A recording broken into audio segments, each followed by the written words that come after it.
এই জীবনে আমি যা কিছুই করি, আমি যাই করি, তা হলো অদৃশ্য কারাগার থেকে নিজেকে মুক্ত করার একটা চেষ্টা। যে কারাগারে আমি ইতিমধ্যেই আছি, কর্মফলের কারাগার। তাই যদিও আমি স্বাধীন সাজার ভান করি, আমি আসলে আমার কাজের সাথে আটকে আছি, আমি আমার কর্মের সাথে শৃঙ্খলিত। আর সেই কাজগুলো আল্লাহর কাছে উপস্থাপন করা হচ্ছে, যিনি প্রতিটি আত্মাকে জামানত রেখেছেন। হয় আমাদের করা সেই পরিশোধগুলো নেতিবাচক পরিশোধ, অথবা সেগুলো ইতিবাচক পরিশোধ। তো একটি ভালো কাজ হলো ইতিবাচক পরিশোধ, একটি খারাপ কাজ হলো নেতিবাচক পরিশোধ, একটি ভালো কাজ হলো একটি ইতিবাচক পরিশোধ। আসলে আমাদের প্রত্যেকেই ইতিমধ্যেই কারাগারে আছি, এবং একমাত্র জিনিস যা আমাদেরকে এই কারাগার থেকে মুক্ত করবে তা হলো আমরা এই জীবনে যা করি, এই জীবনে আমরা যা উপার্জন করি। বিমা কাসাবাত রাহিনা। তো পূর্ববর্তী আয়াতে আমি আমার পছন্দের জন্য সম্পূর্ণ দায়ী, এবং এই আয়াতে এই জীবনে আমি যা কিছু উপার্জন করি তার জন্য আমি সম্পূর্ণরূপে দায়ী। আমি দায়ী বিমা কাসাবাত। আপনি যদি এটুকু বুঝেন, এর অর্থ হলো আমাদের ক্ষেত্রে শুরুর অবস্থাটি হলো আমরা সমস্যায় আছি। বাস্তবতা এটা নয় যে আমরা ঠিক আছি, বাস্তবতা হলো আমরা সমস্যায় আছি, এবং সমস্যা থেকে বেরিয়ে আসার একমাত্র উপায় হলো ক্রমাগত পরিশোধ করতে থাকা। আর আল্লাহ একমাত্র যে পরিশোধ গ্রহণ করবেন তা কি? আপনার ইতিবাচক উপার্জন, বিমা কাসাবাত। আল্লাহ ঠিক এটাই বুঝিয়েছেন যখন তিনি বলেছেন ইন্নাল ইনসানা লাফি খুসর। মানব জাতির জন্য শুরুর অবস্থাটি হলো তারা ক্ষতির মধ্যে রয়েছে, মানুষ ক্ষতির মধ্যে রয়েছে, মাহবুস, কারাগারে অবরুদ্ধ। আক্ষরিক অর্থেই মুআদ্দুন মাহবুস আলাই। তাদেরকে আটকে রাখা হয়েছে। অবস্থা যদি তাই হয়, একজন মুসলিম হয়তো অন্য কাউকে দেখে যে নিজেকে স্বাধীন মনে করে, এবং সে যা খুশি তাই করে, আর সে উপলব্ধি করে ও আল্লাহ, তারা তাদের মুক্তির জন্য মূল্য বাড়িয়ে চলছে প্রতিটি নেতিবাচক পরিশোধের মাধ্যমে। আপনি জানেন আপনার অ্যাকাউন্টের ব্যালেন্স নেতিবাচক হতে পারে, তাই না? যখন আপনার অ্যাকাউন্ট ব্যালেন্স নেগেটিভ 20,000 আর আপনি 20,000 টাকা জমা করলেন, তখন কি হয়ে যায়? শূন্য। মুক্তির জন্য আপনাকে 1,00,000 টাকা জমা করতে হবে, কিন্তু আপনি ইতিমধ্যেই নেতিবাচক 2 লাখে আছেন। আর তারপর আপনি নেতিবাচক 4, নেতিবাচক 6, নেতিবাচক। ও আল্লাহ, এমন হতে পারে যে মুক্তি পাওয়ার জন্য পরিশোধের পরিমাণ হয়তো খুব সামান্য ছিল, কিন্তু সমস্যা হলো আপনি নেতিবাচকের দিকে অনেক দূর চলে গেছেন। বুঝতে পারছেন? তো এখন আপনি আর 10 টাকার দায়বদ্ধ নন, বরং আপনি 10 কোটি 10 টাকার দায়বদ্ধ, তাই না? আল্লাহ সেই লোকদের জন্য কি করেন যারা আল্লাহর কাছে ব্যাপকভাবে ঋণী এবং তাদের জামানত অনেক বিশাল। শুধু তওবা করো, আমি সব মুছে দেব, আমি শুধু শূন্য দিয়ে গুণ করে দেব। বস্তুত যদি এটি নেতিবাচক দিকে 10 কোটি হয়, আমি এটিকে ইতিবাচক দিকে 10 কোটি বানিয়ে দেব, যদি শুধু তওবা করো। একটি জিনিস, একটি তওবা। শুধু আন্তরিকভাবে আল্লাহর দিকে ফিরে আসুন, আপনি মুক্ত। আল্লাহর দিকে ফিরে আসাই আমাদের স্বাধীনতা, এবং এটি শুধু আখিরাতের স্বাধীনতাই নয়, চূড়ান্তভাবে এটি তো আখিরাতের স্বাধীনতা বোঝাই, কিন্তু আমার যুক্তিতে এই আয়াতটি দুনিয়ার ক্ষেত্রেও প্রযোজ্য। প্রত্যেক ব্যক্তি তার কৃতকর্মগুলো দ্বারা জিম্মি হয়ে আছে। মানুষ মদ্যপানের কাছে জিম্মি হয়ে আছে, মানুষ যৌন আসক্তি দ্বারা, পর্নোগ্রাফি দ্বারা জিম্মি হয়ে আছে, মানুষ মাদকের কাছে জিম্মি হয়ে আছে, মানুষ সময়ের অপচয় দ্বারা জিম্মি হয়ে আছে। তাদের দোষ যাই হোক, তাদের অপরাধ যাই হোক, তারা সেটার দ্বারা জিম্মি। তারা এর মধ্যে নিজেদেরকে নিমজ্জিত রেখেছে। একমাত্র কিছু মানুষ আসলে এই আসক্তিগুলো, এই বদভ্যাসগুলো থেকে মুক্ত রয়েছে। আমাদেরকে বলা হয়েছে ইন্টারনেট ব্রাউজিংয়ে তুমি স্বাধীন, সোশ্যাল মিডিয়ায় ঢুকতে তুমি স্বাধীন। কিন্তু যদি আপনি আপনার ফোনটি সরিয়ে রাখেন, যদি আপনি দীর্ঘ সময় সোশ্যাল মিডিয়ায় অভ্যস্ত হন, ধরুন 14-15 বছর বয়সী একজন কিশোর, সে যা কিছু দেখার দেখছে, আর আপনি যদি ফোনটি কেড়ে নেন, সেই কিশোরের কি ঘটে? সে উদ্বিগ্ন হয়ে ওঠে, তার মেজাজ খারাপ হয়, তার মানসিক যন্ত্রণা শুরু হয়, সব ধরনের অদ্ভুত বিষয় শুরু হয়। জানেন কেন? কারণ তারা আসলে সেই ডিভাইস দ্বারা বন্দী। তারা আসলে মোটেও স্বাধীন নয়। ঠিক যেমন আমাদের শরীর খাবারের চাহিদা থেকে মুক্ত নয়, তাই আমরা যদি খাবারের অভাবে ভুগি, আমাদের খাবারের পেছনে ছুটতে হয়। আমাদেরকে নির্ভর করতে হয় যেন আমরা খাবারের কাছে বন্দী। এই দুনিয়া আসক্তি তৈরি করেছে আর আমরা বন্দী। মানুষ এই আসক্তিগুলোর দ্বারা বন্দী হয়ে আছে। এমন মানুষও আছে যারা অন্যকে প্রভাবিত করার প্রয়োজনে বন্দী। তারা সেই কারাগারেই বাস করে, এটাই তারা অর্জন করতে চায় এবং তারা এর নিজেই চাপা পড়ে। সারাটা জীবন শুধু অন্যকে প্রভাবিত করতে চায়। অন্য কিছু মানুষ সবার উপরে থাকার প্রয়োজনে বন্দী। আমাকে সবার সম্মান করা উচিত, তাদের গোটা জীবনটাই আমাকে শুধু সম্মানিত হতে হবে। কিভাবে আপনি সম্মানিত হতে চান? মানুষ যখন কাছে আসবে তারা যেন আমার দিকে বাঁকা চোখে না তাকায়। তাদের উচিত আগে আমাকে সালাম দেওয়া। এই এটা তুমি কেন করলে না, তুমি ওটা কেন করলে না, তুমি আমার সাথে এভাবে কথা বলতে পারো না। তারা এই প্রয়োজন দ্বারা বন্দী। তারা স্বাধীন নয়, তারা স্বাধীন নয়। কিছু মানুষ অহেতুক ভীতিতে বন্দী হয়ে থাকে। ইউসুফের ভাইরা এটা জানার প্রয়োজনে বন্দী ছিল যে তারাই অধিক ভালোবাসার পাত্র, কারণ তাদের কাছে ভালোবাসা ছিল একটা স্কোর কার্ড, তাই না? বাবা ইউসুফকে বেশি ভালোবাসেন। তোমরা কিভাবে জানলে যে বাবা ইউসুফকে বেশি ভালোবাসেন? তোমরা কি তার হৃদয় পরীক্ষা করেছো? এরকম কোন মিটার আছে? স্ট্রিট ফাইটার গেম হেলথ বারের মতো? কিভাবে তোমরা জানলে তিনি তাকে বেশি ভালোবাসেন? আমাকে বলো। তারা তাকে সরিয়ে দিল আর তিনি এখনো তাকে বেশি ভালোবাসেন। তোমরা কিভাবে জানলে যে তিনি তাকে বেশি ভালোবাসেন? কিন্তু আমাকে জানতে হবে, এ ব্যাপারে আমার কিছু একটা করা প্রয়োজন। তারা তাদের প্রয়োজনে বন্দী। কারো উপর মানসিক নির্ভরতা, রাগ। কিছু মানুষ তাদের রাগের দ্বারা বন্দী। কিছু মানুষ অনুশোচনায় বন্দী হয়ে থাকে। كل نفس بما كسبت رهينة। মানুষ কারাগারে বাস করছে, আখিরাতে একটি কারাগার অপেক্ষা করছে।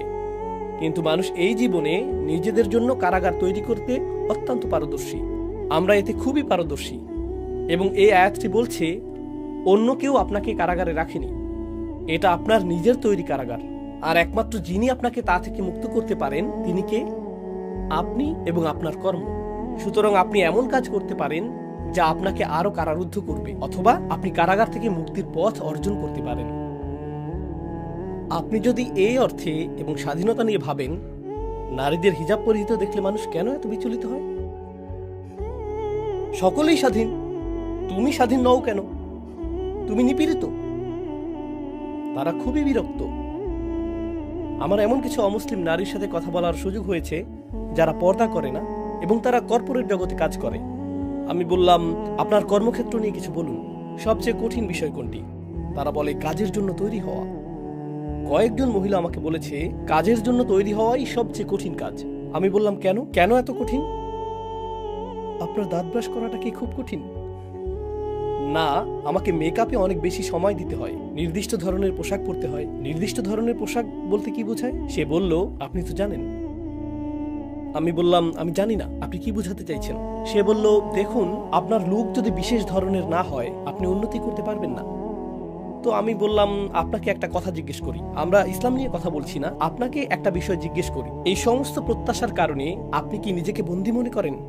সে বলল, হ্যাঁ, ছেলেরা কত স্বাধীন, তারা যেমন খুশি পোশাক পরতে পারে এবং সেভাবেই যেখানে খুশি যেতে পারে, কিন্তু আমরা তা পারি না। ওয়াও! আর আপনি সেই সব নারীদের বলছেন বন্দী যাদেরকে এরকমটা করতে হয় না। আপনিই তো বন্দী, আপনিই তো বন্দী, এবং এই কারাগারে আপনি মারা যাচ্ছেন। كل نفس بما كسبت رهينة। অমুসলিমদের কথা ভুলে যান। অমুসলিমদের বদনাম করে আপনাকে ভালো অনুভব করানোর জন্য আমি এখানে আসিনি। আমি চাই আপনি নিজের ব্যাপারে খারাপ অনুভব করুন।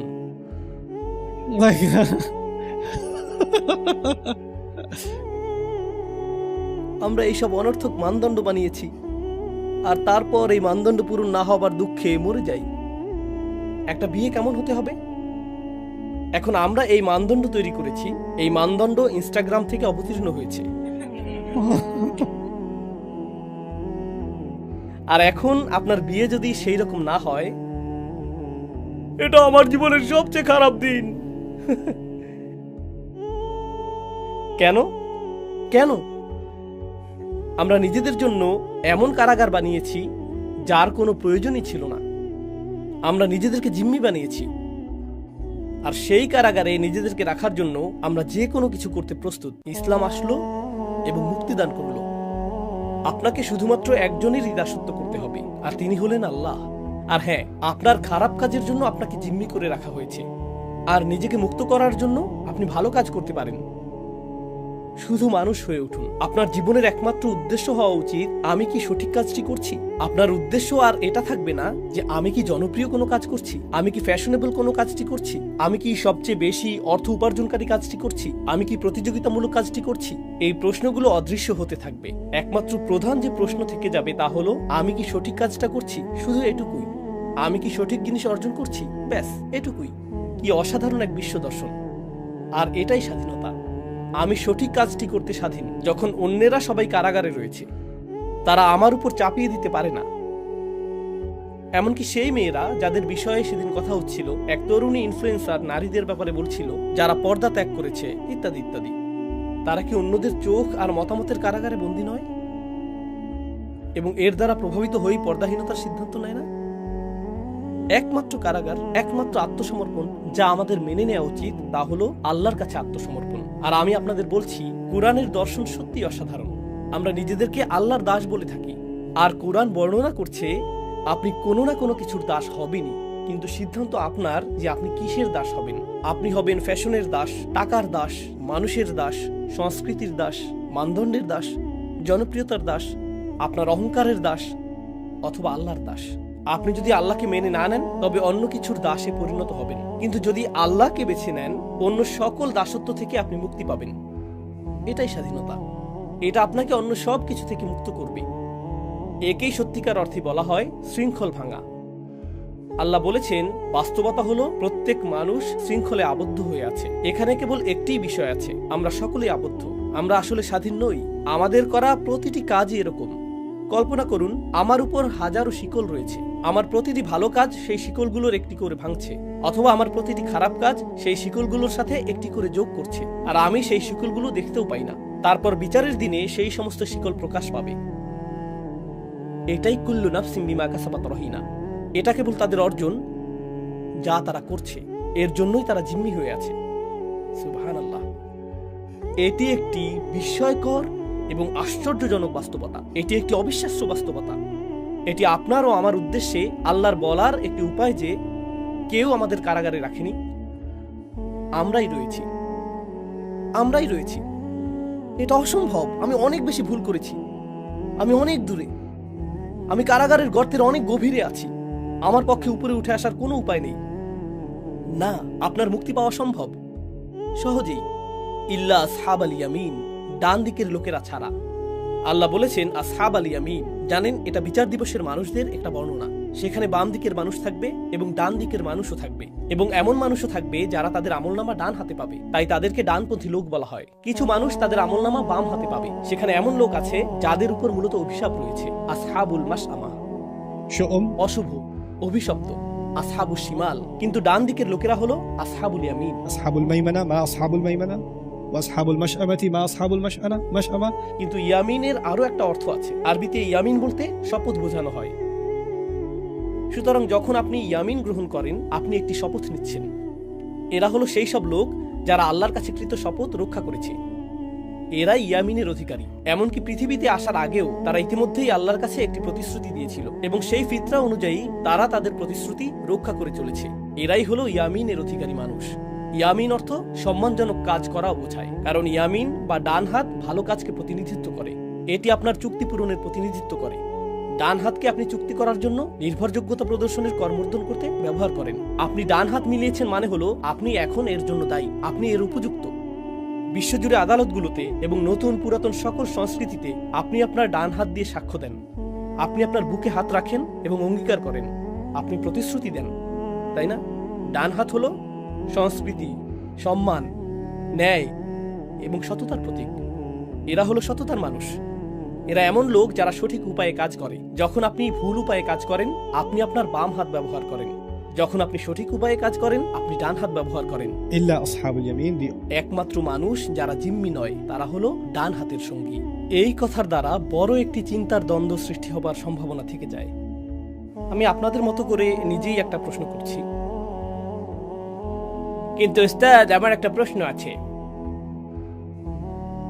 আমি ভেবেছিলাম আমরা কেবলমাত্র আল্লাহর করুণার দ্বারাই জান্নাতে প্রবেশ করব, কিন্তু এখন দেখলাম মুক্তি লাভের একমাত্র উপায় হলো আমাদের কর্মফল। তাহলে কোনটা সঠিক, আমাদের কর্মফল নাকি আল্লাহর করুণা? প্রশ্নটির জন্য আপনাকে ধন্যবাদ প্রিয় শ্রোতা।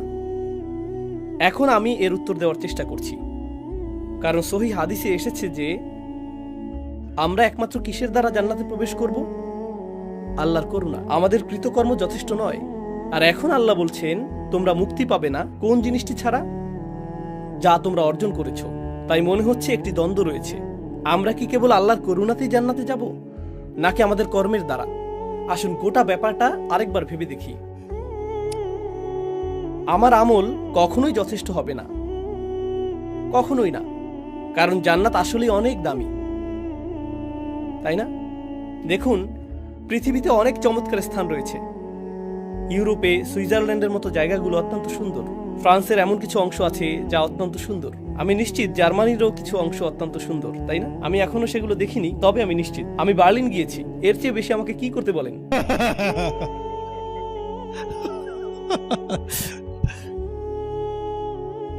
যুক্তরাষ্ট্রে এমন কিছু জায়গা আছে যা অত্যন্ত সুন্দর। কলোরাডো অনেক সুন্দর, ক্যালিফোর্নিয়াও অনেক সুন্দর। পৃথিবীতে অনেক দামি শহর আছে। যে কোনো সুন্দর জায়গায় দামি হয়, তাই না? দামি রিয়েল এস্টেটের একটি প্লট পেতে অনেক বেশি পরিশ্রম করতে হয়। আমরা কথা বলছি জান্নাত নিয়ে, আর জান্নাতের আকার আসমান ও জমিনের আকারের সমান। এটা এই পৃথিবীর তুলনায় একটু বেশি দামি, একটু বেশি। আর অবশ্যই যদি আপনি এর জন্য মূল্য দিতে চান, তাহলে এর জন্য আপনাকে কাজ করতে হবে। কিন্তু এই দুনিয়ায় আমি যত কাজই করি না কেন, এমনকি নিউ ইয়র্ক সিটিতেও আমি একটা অ্যাপার্টমেন্ট কিনতে পারবো না। এটা আসলেই কঠিন। আমরা এই সীমিত জীবন ও কিছু কাজ নিয়ে কথা বলছি, আর এখন আমরা প্রাসাদের মালিক হতে প্রস্তুত। একটি নয়, একাধিক প্রাসাদ। কোথায়? জান্নাতে। আমি বলতে চাইছি, যৌক্তিকভাবে চিন্তা করলে আমরা যা পাচ্ছি তার মূল্য দেওয়ার জন্য আমাদের কোনো কাজই যথেষ্ট নয়, কিছুই না। আর উপরন্তু সেগুলো চিরস্থায়ী। তাই আমাদের ভালো কাজ, যদি আমরা ৮০ বছর ধরে ভালো কাজ করি, এটা এমন না যে আমরা জান্নাতে ৮০ বছর ভাড়া ছাড়া থাকতে পারবো আর তারপর ভাড়া শুরু হবে। না, এটা স্থায়ী। সুতরাং প্রচেষ্টা সীমিত, পুরস্কার স্থায়ী। পরিষ্কারভাবেই আমরা এর জন্য মূল্য দেইনি। আমরা এর জন্য মূল্য দিতে পারবো না। এর জন্য মূল্য দেওয়ার কোনো উপায় নেই। তাহলে বিষয়টি কি? দুটো চরমপন্থা। এক, আমরা আমাদের আমলের কারণে জান্নাতে যাব। দুই, আমরা আল্লাহর দয়ার কারণে জান্নাতে যাব। এই দুটোই চরমপন্থা এবং দুটোই ভুল। আমি আপনাদের দেখিয়েছি এর একটি ভুল। আমাদের আমল আমাদেরকে জান্নাতে নিবে না, কারণ এটা যুক্তিসঙ্গত না। আমরা এখনো আয়াতটিতে আসিনি। অন্য চরমপন্থাটি কি? আমরা কেবলমাত্র আল্লাহর দয়ার কারণেই জান্নাতে যাব। আপনি যদি এমনটা বলেন, তাহলে আপনার আমলের প্রতি গুরুত্ব কি হবে? সেগুলোর আর গুরুত্ব থাকবে না। আরে আল্লাহ তো দয়ালু। আপনি বলেন, ভাই হারাম খেও না। হ্যাঁ, কিন্তু আল্লাহ তো দয়ালু। এমন তো না যে আমরা আমলের কারণে জান্নাতে যাব। তুমি কি হাদিসটি পড়োনি? আমাদের আমল যথেষ্ট নয়, শুধু আল্লাহর করুণা প্রার্থনা করো, তিনি করুণা করবেন। আল্লাহ তো আর রহমান। তুমি এত সংকীর্ণ মনা কেন? আল্লাহ তোমার চেয়ে অনেক বেশি উদার। এটা কি চরমপন্থা না যা বিদ্যমান রয়েছে? আমি নিশ্চিত আপনার এমন নির্বোধ কোনো কাজিন বা বন্ধু আছে যে এমন কথা বলে, তাই না? কারণ লক্ষ লক্ষ মানুষের এই ধারণা রয়েছে, তাই না? কিন্তু এই বিষয়ের সঠিক ধারণাটি আসলে কি? এটা খুবই সহজ। প্রসঙ্গত, যখনই কোনো ব্যাখ্যাকে জটিল মনে হয়, সম্ভবত তা সঠিক হয় না। কারণ এই ধর্মটিকে সেভাবেই বানানো হয়েছে। ধর্মটি কেমন? এটি ফিতরার ধর্ম। এটা আপনার বুদ্ধির সাথে একত্ব হয়, এটা আপনার প্রকৃতির সাথে একত্ব হয়, এবং আল্লাহ যা বলেন তার অর্থের সাথে আপোষ করে না। এটা কেবলই সরলতাপূর্ণ ধর্ম। তাহলে বিষয়টিকে দেখার সহজ সরল উপায়টি কি? আল্লাহ এই সূরাতে দুটি জিনিসকে একত্রিত করেছেন। আল্লাহর হেদায়েত, যা আপনারা আগে দেখেছেন, এবং আমাদের ইচ্ছা। আপনাদের মনে আছে? উদাহরণস্বরূপ আল্লাহ বলেছিলেন, কাযালিকা ইউদিল্লুল্লাহু মান ইয়াশাউ ওয়া ইয়াহদি মান ইয়াশা। তারপর আল্লাহ বলেছেন, লিমান শাআ মিনকুম মান ইয়াতাকাদ্দামা আও ইয়াতাআখার। তিনি উল্লেখ করেছেন নিজের ও আমাদের কথা, নিজের ও আমাদের কথা। এরকম বেশ কয়েকবার এসেছে। তো মনে হচ্ছে এখানে দুই অংশযুক্ত অবস্থা বিদ্যমান। আল্লাহ আমার নগণ্য অমনোযোগিতাপূর্ণ 25% আন্তরিকতাযুক্ত নামাজ কবুল করবেন, তাই না? যা আমি পড়েছিলাম, তিনি সেটাকে গ্রহণ করবেন। আর সেটার মূল্য গ্রামের একটা অ্যাপার্টমেন্টের সমানও না। তিনি সেটাই গ্রহণ করবেন। তবে আমি তো কিছু একটা করেছিলাম, এবং তা ছিল আন্তরিক। এটা অসাধারণ ছিল না, কিন্তু কিছু তো ছিল। আল্লাহ তা গ্রহণ করবেন আর তিনি তা বহু গুণে বৃদ্ধি করবেন, বহু গুণে বৃদ্ধি করবেন আর জান্নাতের বিশাল প্রাসাদের সমান করে দিবেন। আমি তখন সেটার দিকে তাকিয়ে বলবো, ইয়া আল্লাহ, সেটা তো বেশ বাজে একটা মাগরিব ছিল। কিন্তু আল্লাহ বলবেন, হ্যাঁ, আমি তো আর রহমান। তুমি তোমার আমলের কারণে জান্নাতে যাচ্ছ না, তুমি জান্নাতে যাচ্ছ কারণ আমি তোমার আমলকে বহু গুণে বৃদ্ধি করে দিয়েছি। বুঝতে পারছেন? এখন এর মানে হলো বহু গুণে বর্ধিত করার মতো প্রথমেই কিছু থাকতে হবে, তাই না? আল্লাহ প্রতিদানকে বর্ধিত করে দেন, يعظم له أجرا. তিনি প্রতিদানকে বর্ধিত করে দিবেন। ঠিক আছে, কিন্তু বর্ধিত করার মতো কিছু একটা তো থাকতে হবে। আপনি যদি শূন্য হতে আল্লাহর সামনে আসেন, তাহলে আমার মনে হয় আপনারা গণিতে বেশ ভালো। এখানে বর্ধিত করার মতো কিছু নেই, এখানে বৃদ্ধি করার মতো কিছু নেই। আল্লাহ পারফেক্ট হতে বলেননি, আল্লাহ বলেছেন সামনে এগিয়ে আসো, لمن شاء منكم أن يتقدم. এক ধাপ এগিয়ে আসো। আল্লাহ কি বলেছেন যোগ্য হওয়ার আগে 1000 ধাপ এগোতে হবে? গ্রহণযোগ্য হওয়ার জন্য আল্লাহ কি কোনো ন্যূনতম সীমা দিয়েছেন? কেউ একজন আল্লাহর দিকে এক পা এগিয়ে মারা গেল, শুধু এক পা। সে তখনও নামাজ পর্যন্ত শিখেনি, সে অজু করতে যাচ্ছিল, তার হাত পানি পর্যন্ত পৌঁছায়নি আর সে মারা গেল। সে তার জীবনে একবারও নামাজ পড়েনি, একবারও না। তার হাত যেহেতু সামনে এগিয়েছিল, আল্লাহ সেই এগিয়ে যাওয়া হাতকে নেবেন এবং তাকে বহুগুণ বহুগুণ বহুগুণে বৃদ্ধি করবেন, এবং সেটাই জান্নাতে তার চিরস্থায়ী পুরস্কারে পরিণত হবে। তাই নয় কি? এটা কি সত্যি নয় যে আল্লাহর রহমত ছাড়া কেউ জান্নাতে প্রবেশ করবে না? কিন্তু তা কখনো আমাদের আমল, আমাদের নিয়ত এবং আমাদের কাজের মূল্যকে অস্বীকার করবে না। এজন্যই প্রত্যেককে জিম্মি করে রাখা হয়েছে, শুধু সেসব লোক ছাড়া যারা আল্লাহর কাছে ডান দিকের ভালো আমলগুলো নিয়ে আসে, আসহাবুল ইয়ামিন। আপনাকে শুধু সঠিক পাশে থাকতে হবে। আল্লাহ পারফেকশন চান না, আল্লাহ শুধু চান আপনি সঠিক কাজটি করেন, এটুকুই। চেষ্টা করুন, আল্লাহকে অজুহাত দিবেন না, আল্লাহকে অজুহাত দেবেন না, নিজের সাথে মিথ্যা বলবেন না, আর আল্লাহর সাথেও মিথ্যা বলবেন না। আল্লাহর সামনে বিনয়ের সাথে আসুন। আমরা ভুল করব, আমরা তওবা করব, এটা কতই না চমৎকার। আল্লাহ বলেননি তুমি সামনে এগোতেই থাকবে, কখনো পিছু হটবে না। কখনো কখনো আমরা ব্যর্থ হব, কখনো কখনো আমরা পিছিয়ে যাব। আল্লাহ তার কিতাবে বলেছেন, ঠিক আছে, তুমি একটি ভুল করেছো, চলো এ ব্যাপারে তোমাকে সাহায্য করি, তওবা করো এবং এটা ঠিক করে নাও। إلا من تاب وآمن وعمل عملا صالحا فأولئك يبدل الله سيئاتهم حسنات. আমি তোমার খারাপ আমলগুলোকে ভালো দিয়ে বদলে দেব। যদি আপনি সঠিক দিকে এগিয়ে যান এবং পথে আপনার পা পিছলে যায়, আল্লাহ আপনার তওবা কবুল করবেন এবং এই অসুবিধাকে পরিবর্তিত করে সুবিধায় পরিণত করবেন। আল্লাহ তা করবেন। এটা কি আল্লাহর রহমত নয়? তার তো এসব কিছুই করার প্রয়োজন নেই। জান্নাত যদি বিনিময় ভিত্তিক হতো, জান্নাত যদি বিনিময় ভিত্তিক হতো, তাহলে বহুগুণ করার এসব কিছুই ঘটতো না। খ্রিস্টান যাজকদের সাথে আমার মজার কিছু আলাপ হয়, যারা এসে বলে, আমাদের ঈশ্বর ভালোবাসার ঈশ্বর, তোমরা তোমাদের আমলের কারণে স্বর্গে যাবে আর আমরা ঈশ্বরের ভালোবাসার কারণে স্বর্গে যাব। না, আল্লাহ আমাদের আমলকে ভালোবাসেন, সেগুলো যতই খারাপ হোক, যতই নিম্নমানের হোক না কেন, এবং তারপর আল্লাহ এর পুরস্কার দেন এবং তাকে বহু গুণে বৃদ্ধি করবেন। তিনি সেগুলো সৌন্দর্যমণ্ডিত করেন। কিন্তু যখন তারা বলে যে আমাদের ঈশ্বর ভালোবাসার ঈশ্বর, আমি বলি হ্যাঁ, কিন্তু তিনি তার চেয়েও অনেক বেশি। তোমরা তাকে শুধু ভালোবাসাতেই সীমাবদ্ধ করেছো, এটা অন্যায়। আল্লাহ ন্যায়পরায়ণও বটে, আল্লাহ বিচারকও বটে, আল্লাহ প্রজ্ঞাময় বটে, আল্লাহ পথ প্রদর্শকও, আল্লাহ সর্বদ্রষ্টাও, আল্লাহ শাস্তিদাতাও। আল্লাহ মাঝে মাঝে কিছু মানুষের উপর রাগান্বিত হন। আল্লাহর কিছু প্রত্যাশাও রয়েছে। যখন তোমরা বলো ঈশ্বর শুধু ভালোবাসাময়, তোমাদের কোনো সম্পর্কই সেভাবে কাজ করে না। কেন তোমরা আল্লাহর প্রতি এরকম অন্যায্য ধারণা করো যে তিনি শুধু ভালোবাসাময়? লিল্লাহিল আসমাউল হুসনা, তার একটি নাম হলো আল ওয়াদুদ। কাজী যখন আপনি বলেন আমি আল্লাহকে তার একটি নামে সীমাবদ্ধ রাখবো আর বাকি সব নামগুলো অতিরিক্ত, প্রথমবার হয়তো শুনতে এটা ভালো শোনায়। যখন আপনি এই বিষয়টি কোরআনের দৃষ্টিকোণ থেকে ভাবেন, আপনি বলবেন তাহলে স্রষ্টাকে নিয়ে ভাবার বাকি সব উপায়গুলোর কি হবে? তাই না? তাহলে কি পেলাম? كل نفس بما كسبت رهينة. আমাদের কেউই আসলে স্বাধীন নই। আমাদের